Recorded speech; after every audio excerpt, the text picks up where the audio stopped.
हाँ मिलन। हाँ, बोल अभी रहा हूँ, अभी आपने मुझे कुरियर के लिए एक नंबर दिया। मैम क्या था? हाँ, तुम बोलते रहो, तुम्हारी कॉल रिकॉर्डिंग पे चल रही है, तुम बोलते रहो। ये देखो कैसी बातें कर रहा है मेरे साथ, जरा दोबारा बोलो। हमारा दोस्त बता दिया ना, इस बात को जब दोस्त बता देगा तो। और ये देखिए फोन काट दिया है, मुझे कह रहा है कि आप एक रात मेरे साथ बिताइए। अभी अभी मेरा फोन हैक करने की कोशिश की गई।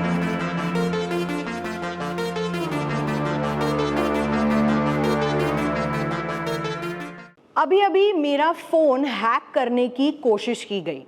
हम अक्सर बात करते हैं कि साइबर फ्रॉड, ये फ़ोन नंबर्स को डायल करके जिस तरीके से फ्रॉड होते हैं लोगों के साथ, उसके खिलाफ लोग कंप्लेन भी करते हैं तो उसका कोई नहीं हो पाता, कुछ नहीं हो पाता। लोग सडनली आपको किसी नंबर से फ़ोन करेंगे, आपका फ़ोन हैक कर लेंगे। तो मेरे साथ भी कुछ ऐसा ही हुआ, मैं आपको बताती हूँ एग्जैक्टली क्या हुआ है। नमस्कार, आप देख रहे हैं द रेड माइक और मैं हूँ मिलन शर्मा। बतौर पत्रकार हम ये इशू बार बार रेज करते हैं, TRAI को कई कंप्लेंट्स जाती हैं, टेलीकॉम मंत्रालय में इसकी बात होती है, लेकिन ज़मीन पर क्या हो रहा है आप समझिए। आज मुझे एक फ़ोन कॉल आता है, उस फ़ोन कॉल में मुझे कहा जाता है कि मैं शशि भूषण कुमार बोल रहा हूँ। मैं उस फ्रॉड कॉलर का नाम आपको बता रही हूँ, उसका नंबर भी आपको बताएंगे। उसने फ़ोन किया और उन्होंने कहा कि आपका एक कुरियर आया है मैडम ब्लू डार्ट से, और इस कुरियर वाले को आपके घर का एड्रेस नहीं मिल रहा है। तो मैंने कहा कि आप उनको मेरा नंबर दे दीजिए, वो मुझे फ़ोन कर लेंगे, मैं उनको बता दूंगी एड्रेस। लेकिन इस शशि भूषण कुमार ने कहा कि नहीं, मैं आपको उनका नंबर दे रहा हूँ, आप फ़ोन कर लीजिए और आपका कुरियर आया है, वरना आपको कुरियर नहीं मिलेगा, कैंसिल हो जाएगा। अब मैंने सोचा कि हो सकता है मुझे किसी ने मुंबई से कुरियर भेजा हो, वो कुरियर सर्विस का नाम ले रहा है, ब्लू डार्ट शहर बता रहा है मुंबई, मेरा नाम लेकर मुझसे बात कर रहा है कि क्या आप मिलन जी बोल रही हैं। तो जब मैंने ये वेरीफाई किया, मुझे कुछ अजीब सा लगा और मैंने मेरे किसी दोस्त को कहा कि अपने किसी ऐसे नंबर से इस कॉलर को फ़ोन करो जिसमें ना तुम्हारा कोई बैंकिंग ऐप होता हो, ना कोई OTP लिंक होता हो और ना ही कोई ईमेल लिंक होता हो। तो मेरे जो दोस्त हैं उन्होंने फ़ोन किया इस नंबर से, और मैं आपको वो नंबर बताती हूँ जो इस शशि भूषण नाम के आदमी ने मुझे डायल करने को कहा। एक SMS उसने मुझे भेजा अपने नंबर से, और वो नंबर जो था वो ये है *21 *96087 स्पेस 15043 *। तो आपको ये नंबर हम स्क्रीन पर दिखा रहे हैं। इस नंबर से नीचे मैंने इस बंदे को मैसेज किया है कि ये कैसा नंबर होता है। अब मैंने दोबारा इसको फ़ोन किया और बोला कि ये कैसा नंबर है, ये क्या डायल करूं मैं, आप मुझे कुरियर वाले का नंबर दे दो, नॉर्मल मोबाइल नंबर, मैं उसमें बात कर लूँगी। तो उसने कहा कि नहीं मैडम, आप इसी नंबर पर फ़ोन करिए और इसी नंबर से बात होगी, कुरियर वाले से लाइन कनेक्ट हो जाएगी। तो जब हमने एक अलग फ़ोन से जिसमें कोई भी OTP ID लिंक नहीं है, वहाँ से इसको कॉल करने की कोशिश की, तो सीधा उस फ़ोन में नंबर डायल करते ही एक मैसेज आता है। वो क्या मैसेज आता है कि आपका जो सारा कॉल है फ़ोन में, जो कॉल रिकॉर्ड है, कॉलिंग है, वो सब कॉल फॉरवर्ड हो गया है कहीं पर किसी और नंबर पर। अब ये मैं नहीं जानती कि इसके नंबर पर हुआ है या किसी और के नंबर पर हुआ है, बट ये कॉल फॉरवर्ड हो गए हैं। कॉल फॉरवर्ड होने के बाद एक मैसेज आता है, ये आप अपनी स्क्रीन पे भी देख सकते हैं, उसमें लिखा है setting eraser succeeded, voice call forwarding all calls, ऐसे करके आपको एक मैसेज आएगा। अब आईफोन जैसे फ़ोन्स में ये फंक्शन है कि इसे डिसेबल भी किया जा सकता है एक तरीके से। तो जब मुझे ये बताया गया कि ये कॉल फॉरवर्ड की गई है, ये कॉल फॉरवर्ड हो गई है, फ़ोन पे पूरा जो डेटा है वो फॉरवर्ड हो रहा है, तब हम समझ गए कि ये वाकई में एक स्कैम कॉल था जिसका शक मुझे पहले से हो रहा था।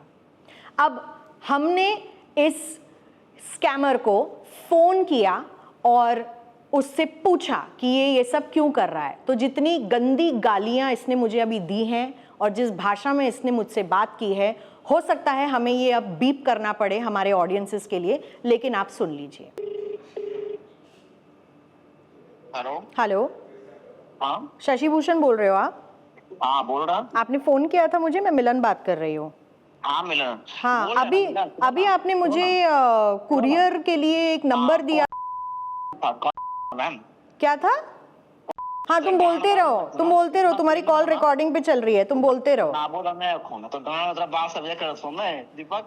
हाँ, तो कुरियर भेजने के चक्कर में फोन हैक करते हो तुम लोग, इस तरीके का स्कैम क्यों करते हो तुम लोग? मैं किसका फोन हैक किया बताओ ना। फोन हैक हुआ है, मेरे पास सबूत है।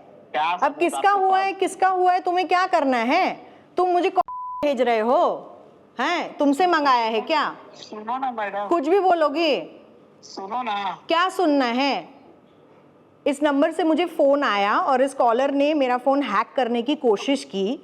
जब हमने इसको किसी ऑल्टरनेट नंबर से फ़ोन किया तो अब मैं इसको दोबारा फ़ोन करके पूछ रही हूँ कि ये ऐसी कॉल फॉरवर्डिंग और हैकिंग क्यों कर रहे हैं। तो ये मुझे जवाब में सुनिए क्या कह रहा है। हाँ बोलिए।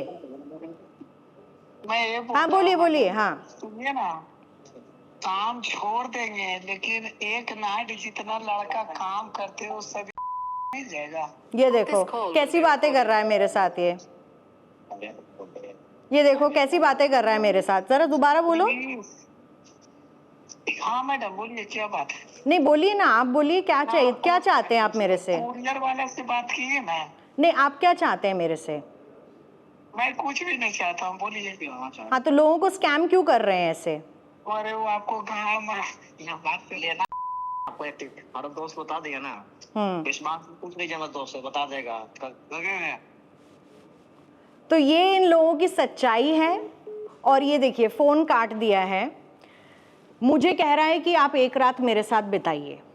अब हमने इनको फ़ोन करके पूछा कि आप क्यों ऐसा लोगों के साथ कर रहे हैं, तो आपको सीधा सीधा जवाब अभी सुनाई दे गया और एक कॉल रिकॉर्डिंग मेरे पास है।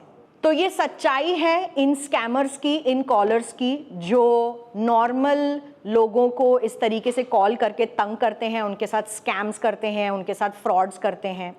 अब देखिए कि हम और आप जैसे लोग जो रेड माइक के दर्शक हैं, हम चाहते हैं कि आप सजग रहें, और जो लोग कॉशियस हैं इस बात के लिए वो तो बहुत ही अच्छी बात है। लेकिन मान लीजिए ऐसा ही कोई फ़ोन कॉल आपके माता पिता के फ़ोन में आ जाए, या आपके कोई और दोस्त के फ़ोन में आ जाए, या किसी आपके सहयोगी के फ़ोन में आ जाए, आपके ड्राइवर के, आपके कुक के, आपके क्लीनर के फ़ोन में अगर ऐसा कोई कॉल आ जाए, जो लोग बहुत मेहनत से पैसे कमाते हैं, इन लोगों के साथ अगर ये फ्रॉड हो जाए तो क्या ऑप्शन इनको मिलेगा? मैं ये नंबर TRAI में फॉरवर्ड करके इस पर कंप्लेन करूंगी, लेकिन क्या बाकी लोगों के पास भी ये करने का ऑप्शन है? और क्या कर रही है देश की TRAI यानी कि telecom regulatory authority of India? जब एप्स जैसे ट्रू कॉलर हैं उनकी तरफ से ये फंक्शन डालने की बात होती है कि जो स्पैम कॉल्स हैं उन्हें पहले ही स्पैम रिपोर्ट कर दिया जाए, उस पर भी सरकार रोक लगा देती है और ये बोलती है कि हम डिसाइड करेंगे कौन सी कॉल स्पैम है, कौन सी कॉल स्पैम नहीं है। तो स्कैमर भी एक कदम हमसे आगे चल रहे हैं और बहुत ही स्मार्ट और चौकन्ने हो गए हैं। जिस नंबर से मुझे फ़ोन कॉल आया है वो एक्टिव फ़ोन नंबर था, वो कोई स्कैम कॉल या फिर कोई एयरटेल स्पैम या किसी तरीके का आपको स्पैम कॉल, किसी कॉलर आईडी का स्पैम कॉल आता है वैसा नंबर नहीं था, वो स्पैम रिकॉर्ड भी नहीं हुआ था। तो एक एक्टिव नंबर से किसी ने मुझे फ़ोन किया और मेरे साथ फ्रॉड करने की कोशिश की। अब मैं तो बच गई इस फ्रॉड से, लेकिन कोई मेरी जगह और होता तो शायद नहीं बच पाता। और ये सच्चाई है फ्रॉडस्टर्स और स्कैमस्टर्स की, जो आज भी खुलेआम विदाउट एनी पनिशमेंट ऑपरेट कर रहे हैं, अलग अलग तरीके से लोगों को तंग कर रहे हैं, लोगों को स्कैम कर रहे हैं। तो क्या कर रही है देश की टेलीकॉम रेगुलेटरी अथॉरिटी, और ऐसे लोगों पर जो है साइबर सिक्योरिटी की तरफ से कोई एक्शन क्यों नहीं लिया जाता? हमने आपको ये लाइव एग्जाम्पल दिखाया है। आप भी सतर्क रहें, सजग रहें। जो मेरे साथ हुआ वो आपके साथ भी हो सकता है। देखते रहिए द रेड मैक।